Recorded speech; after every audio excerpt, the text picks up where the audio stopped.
UAE ഒരു man-made ഐലൻഡിൽ നിങ്ങളൊരു property വാങ്ങും, മിനിമം നിങ്ങൾ 20 അല്ലെങ്കിൽ 25 മില്യൺ എന്തായാലും കൊടുക്കണം. എന്നാൽ ഒരു നാച്ചുറൽ ആയ ഒരു ഐലൻഡിൽ നിങ്ങളൊരു 1 BHK അപ്പാർട്ട്മെന്റ് എടുക്കുകയാണെങ്കിൽ നിങ്ങൾ കൊടുക്കേണ്ട പ്രൈസ് എന്ന് പറയുന്നത് വെറും 1.2 മില്യൺ മാത്രമാണ്. ഏത് ഐലൻഡ് എന്നല്ല ഞാൻ കാണിച്ചു തരാം. ഇതാണ് ഞാൻ പറഞ്ഞ നാച്ചുറൽ ഐലൻഡ്, സിനി ഐലൻഡ്. ഇത് കൺസ്ട്രക്ഷൻ ചെയ്യാൻ പോകുന്നത്, ഡെവലപ്പ് ചെയ്യാൻ പോകുന്നതും ശോഭയാണ്. UAE നമ്പർ 1 ഡെവലപ്പറാണ് ശോഭ. ഈ ഐലൻഡിന്റെ പ്രത്യേകത എന്ന് പറയുന്നത് ഈ 90 മില്യൺ സ്ക്വയർ ഫീറ്റിലാണ് മൊത്തം ഏരിയ വരുന്നത്. അതിൽ 28 മില്യൺ സ്ക്വയർ ഫീറ്റിലാണ് ഇത് കൺസ്ട്രക്ഷൻ ചെയ്യുന്നത്. ബാക്കിയുള്ള റിമൈനിങ് ഏരിയ എന്ന് പറയുന്നത് നാച്ചുറലിന് വേണ്ടി വിട്ടുകൊടുത്തിരിക്കുകയാണ്.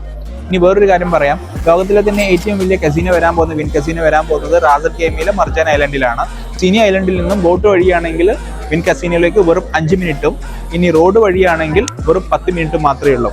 സിനി ഐലൻഡിൽ നിങ്ങൾക്ക് കിട്ടാൻ പോകുന്ന ഫെസിലിറ്റീസ് എന്ന് പറയുന്നത്, ഇതിൻ്റെ അകത്ത് നിങ്ങൾക്ക് മറീന വരുന്നുണ്ട്, യോട്ട് വരുന്നുണ്ട്, അതുപോലെ തന്നെ മോള് വരുന്നുണ്ട്, സ്കൂൾ വരുന്നുണ്ട്, ഹോസ്പിറ്റൽ വരുന്നുണ്ട്, ഹെലിപാഡ് വരുന്നുണ്ട്, എയർ ടാക്സി വരുന്നുണ്ട്. ഇതിൻ്റെ അകത്ത് ഒരു 1 BHK അപ്പാർട്ട്മെന്റിന്റെ പ്രൈസ് എന്ന് പറയുന്നത് വെറും 1.2 മില്യൺ മാത്രമേ ഉള്ളൂ. അതായത് നിങ്ങൾ മാൻമെയ്ഡ് ഐലൻഡിൽ പാം ജുമേര, പാം ജവലിയിലൊക്കെ നിങ്ങളൊരു പ്രോപ്പർട്ടി എടുക്കുകയാണെങ്കിൽ മിനിമം നിങ്ങൾ 20-25 മില്യൺ കൊടുക്കണം. ഇതിൻ്റെ അകത്ത് ഒരു 1 BHK അപ്പാർട്ട്മെന്റിന്റെ പ്രൈസ് എന്ന് പറയുന്നത് വെറും 1.2 മില്യൺ മാത്രമേ ഉള്ളൂ.